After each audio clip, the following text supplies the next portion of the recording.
آج ہم بات کریں گے properties of gases and their particle arrangement کی۔ ہم دیکھیں گے کہ گیسز کی پراپرٹیز یعنی کہ ان کی خصوصیات کیا ہوتے ہیں اور ان کی پارٹیکلز یعنی کہ جو ذرات گیسز بناتے ہیں وہ کس طرح سے ارینجڈ ہوتے ہیں، یعنی کہ کس طرح سے ترتیب کے ساتھ وہ پائے جاتے ہیں، کس میں، گیسز میں۔ چلیے ہم سب سے پہلے گیسز کی کچھ ایگزامپلس دیکھ لیتے ہیں، جیسے کہ اسموک، یعنی کہ اگر ہم ماچس کی تیلی جلائیں تو جو دھواں نکلتا ہے وہ کیا ہوتا ہے، وہ اسموک کہلاتی ہے، اور یہ کیا ہے، یہ گیسز ہوتی ہیں۔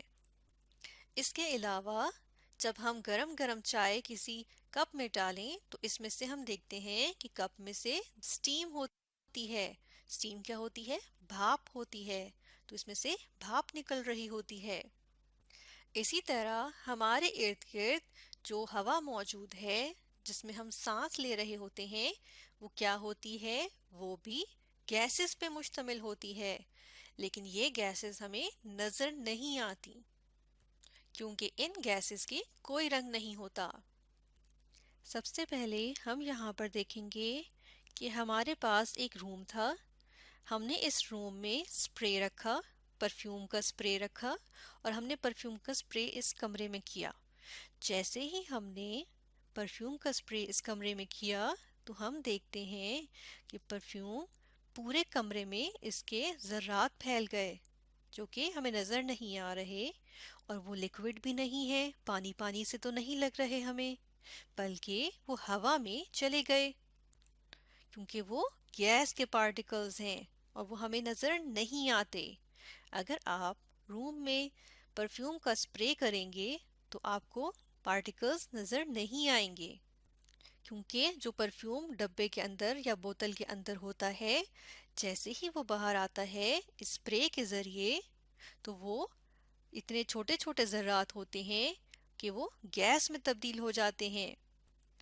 اب یہ گیس کے ذرات ہیں، اگر ہم ان کو دیکھیں غور سے تو ہمیں نظر آئے گا کہ یہ ذرات ایک دوسرے سے بہت دور دور ہیں، یعنی گیس کے ذرات ایک دوسرے سے بہت دور دور ہوتے ہیں۔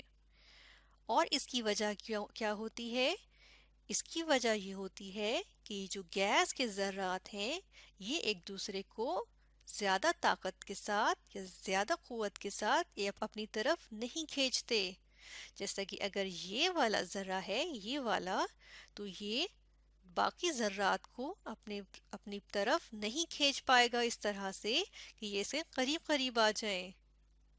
تو اس طرح ہم دیکھتے ہیں ان میں کیا ہے، ویک فورسز آف اٹریکشن، یعنی کہ جو اپنی طرف کھینچنے کی صلاحیت ہے وہ ان ذرات میں بہت کمزور ہے، اور اسی لیے ہم کہتے ہیں جو گیس پارٹیکلز ہوتے ہیں وہ ایک دوسرے سے دور دور ہوتے ہیں، یعنی gas particles are far apart, یعنی کہ دور دور، فار مطلب دور دور ہوتے ہیں۔ اب یہ ذرات اپنی جگہ پر نہیں رہتے، بلکہ جس طرح لکوڈ کے پارٹیکلز موو کرتے ہیں اسی طرح یہ ذرات بھی موو کرتے جاتے ہیں، اور پورے کمرے میں خوشبو پھیل جاتی ہے کیونکہ پرفیوم کے جو گیس کے ذرات تھے وہ پورے کمرے میں پھیل جاتے ہیں۔ اور پہلے ہم نے روم کے اس کونے میں سپرے کیا تھا، لیکن اب ہمیں پرفیوم کی پورے کمرے میں اسمیل آئے گی، یعنی کہ پرفیوم کی خوشبو پورے کمرے میں پھیل چکی ہے۔ اس کے علاوہ ہم نے یہاں پر کیا دیکھا ہے کہ یہ جو ذرات ہیں یہ مختلف مختلف سمتوں میں فلو کر رہے ہیں، بہتے چلے جا رہے ہیں۔ اس کا مطلب ہے اگر یہ بہہ رہے ہیں تو یہ کیا ہیں، یہ فلو کر سکتے ہیں اور یہ فلوئڈز ہیں۔ اس کے علاوہ یہ اپنی جگہ پر فکس نہیں رہتے بلکہ اپنی جگہ بدلتے رہتے ہیں، اور اس طرح ہم دیکھتے ہیں کہ گیس پارٹیکلز اپنی جگہ بھی بدلتے ہیں، اور ہم دیکھتے ہیں یہ تمام سمتوں میں یعنی تمام ڈائریکشنز میں موو کرتے ہیں، یعنی کہ فلو کرتے ہیں، بہتے ہیں۔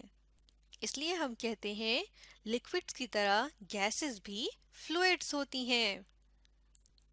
اور یہ فلوئڈز کیوں ہوتی ہیں؟ کیونکہ لکوڈز کی طرح گیسز بھی پورے کمرے میں بہتی رہتی ہیں، جبکہ لکوڈز صرف اوپر سے نیچے کی طرف بہتے ہیں، لیکن گیسز تمام ڈائریکشنز میں، تمام سمتوں میں بہتی ہیں، کسی ایک طرف نہیں بہتی.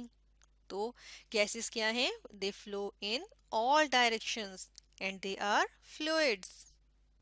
اب اگر ہم یہاں پر ایک جار لے لیں، ایک کنٹینر لے لیں اور اس کے اندر ہم نے گیس لی ہوئی ہے اور ہم اس کے اوپر پریشر لگائیں کسی چیز سے، اس کے اوپر ہم نے کیا پریشر لگایا، تو ہم دیکھ رہے ہیں اندر تک جو ہے وہ پریشر لگ گیا ہے. اس کو اگر ہم پھر سے دیکھیں کہ لیکوڈز میں تھوڑا سا پریشر لگتا ہے، سالڈز پہ بالکل کمپریس نہیں کر پاتے، ہم ان کو پریس نہیں کر پاتے، یعنی ان پہ پریشر نہیں لگا پاتے. اور گیسز کے اوپر اگر ہم پریشر لگائیں تو ہم بہت زیادہ پریشر لگا سکتے ہیں اور بالکل ان کو کمپریس کر سکتے ہیں، یعنی کہ دباؤ میں لا سکتے ہیں. اس کا مطلب ہوا gases can be compressed easily, یعنی گیسز کو آسانی سے پریشر کے ذریعے دبایا جا سکتا ہے.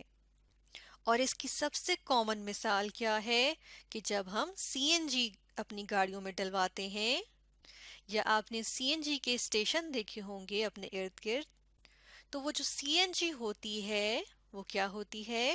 وہ کمپریسڈ نیچرل گیس ہوتی ہے. نیچرل گیس کون سی ہوتی ہے؟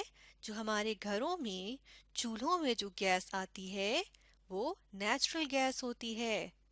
اس گیس کو اتنا زیادہ دبایا جاتا ہے پریشر کے ذریعے کہ وہ کمپریسڈ نیچرل گیس بن جاتی ہے اور پھر وہ ایندھن کے طور پہ گاڑیوں میں ڈالی جاتی ہے. تو ہمیں پتہ چلا گیسز جو ہوتی ہیں ان کو آرام سے ہم کمپریس کر سکتے ہیں پریشر لگا کے. جب ہم ایک روم میں دوبارہ سپرے کریں تو ہم کیا دیکھتے ہیں کہ جو ذرات یہاں پر پھیلیں گے وہ مختلف سمتوں میں موو کر رہے ہیں. اس کا مطلب ہوا کہ گیسز کی کوئی خاص شکل نہیں ہوتی، وہ کسی خاص شکل میں موو نہیں کرتے، یعنی یا ہم کہیں گے کسی خاص شکل کو اختیار نہیں کرتے، یعنی گیسز کی کوئی شکل نہیں ہوتی. جیسا کہ ہمارے ارد گرد ہوا ہے، اس میں مختلف گیسیں ہیں، ان کی کوئی خاص شکل نہیں ہے، وہ جہاں جس روم میں ہے وہ اتنی ہی ہو جائیں گی. تو gases have no fixed shape. اور اس کے علاوہ ہم دیکھ رہے ہیں کہ یہ ساری کی سارے گیس کے ذرات پورے کے پورے کمرے میں اڑتے پھر رہے ہیں یا فلو کر رہے ہیں. ایسا ہی ہے جیسے کہ ہم نے کہا تھا گیس کے پارٹیکلز پورے ایریا میں فلو کرتے ہیں، تمام ڈائریکشنز میں فلو کرتے ہیں. اور ہم کیا دیکھ رہے ہیں؟ اس کی وجہ سے یہ کوئی ایک جگہ یا کوئی خاص جگہ پہ مشتمل نہیں ہے، بلکہ پوری جگہ پہ پھیلے ہوئے ہیں. اور اگر کھڑکی کھلی ہوئی ہوگی تو یہ باہر بھی نکل جائیں گے، یعنی کہ ہمیں خوشبو ہو سکتا ہے کھڑکی کھلے ہونے کی وجہ سے باہر بھی محسوس ہو اس پرفیوم کی خوشبو. تو اس کا مطلب ہوا گیسز کوئی ایک خاص جگہ کو، کسی خاص والیوم کو یا کوئی خاص سپیس کو آکیوپائی نہیں کرتے. یہ سپیس آکیوپائی کرتے ہیں لیکن کوئی خاص یا فکسڈ سپیس آکیوپائی نہیں کرتے، بلکہ جتنی جگہ ملے اس میں پھیل جاتے ہیں. تو اس طرح سے gases have no fixed shape اور والیوم. تو اس طرح سے آج ہم نے اسٹڈی کیا پراپرٹیز آف گیسز کے بارے میں، اور ہم نے دیکھا کہ گیس کے پارٹیکلز کس طرح کے ہوتے ہیں.